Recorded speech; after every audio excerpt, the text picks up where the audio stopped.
கள்ளக்குறிச்சி மாவட்டம் கல்வராயன் மலையில் ட்ரோன் கேமராவை பறக்கவிட்டு சட்டம் ஒழுங்கு கூடுதல் டிஜிபி டேவிட்சன் தேவாசீர்வாதம் ஆய்வு மேற்கொண்டார். விவரங்களை செய்தியாளர் செந்திலிடம் கேட்கலாம். செந்தில், ட்ரோன் பயன்பாட்டிற்கான காரணம் என்ன? அபிநயா, கடந்த மாதம் 19ஆம் தேதி கள்ளக்குறிச்சி கருணாபுரம் பகுதியில் நடைபெற்ற விஷல் சாராய சம்பவத்தில் ஏறக்குறைய 67 பேர் உயிரிழந்தனர். இந்த சம்பவத்தினை தொடர்ந்து காவல்துறையில் விழுப்புரம் கள்ளக்குறிச்சி மாவட்ட காவல்துறையில் அதிரடி நடவடிக்கைகள் எடுக்கப்பட்ட நிலையில் கூடுதல் காவல்துறை அதிகாரிகளை உயரதிகாரிகளை நியமித்து மேலும் இந்த கள்ளக்குறிச்சி கள்ளச்சாராய உயிரிழப்பு விவகாரத்திற்காக பல்வேறு நடவடிக்கைகளை தமிழக அரசு மேற்கொண்டு வருகிறது.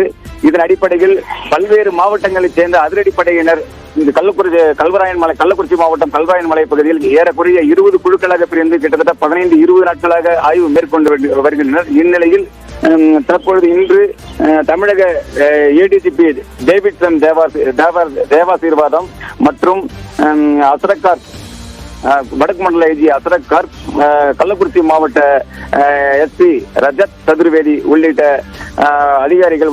உயரதிகாரிகள் இன்று பல்வேறு குழுக்களாக வந்து கல்வராயன் மலை பகுதியில் ஆய்வு மேற்கொண்டனர். அப்பொழுது ஆயுதப்படையில் உள்ள ட்ரோன் கேமரா, தமிழக பேரிடர் மீட்பு குழுவின் உதவியோடு ட்ரோன் கேமராக்களை பறக்கவிட்டு கல்வராயன் மலையில் ஆள் நடமாட்டம் இல்லாத பகுதியிலும் ஏறக்குறைய ஆள் நடமாட்டம் இல்லாத பகுதிகளில் இந்த மாதிரி இது போன்ற கள்ளச்சாராய சம்பவம் ஈடுபடும் சூழலில் உள்ள நிலைகளை குறித்து ஆய்வு மேற்கொண்டனர்.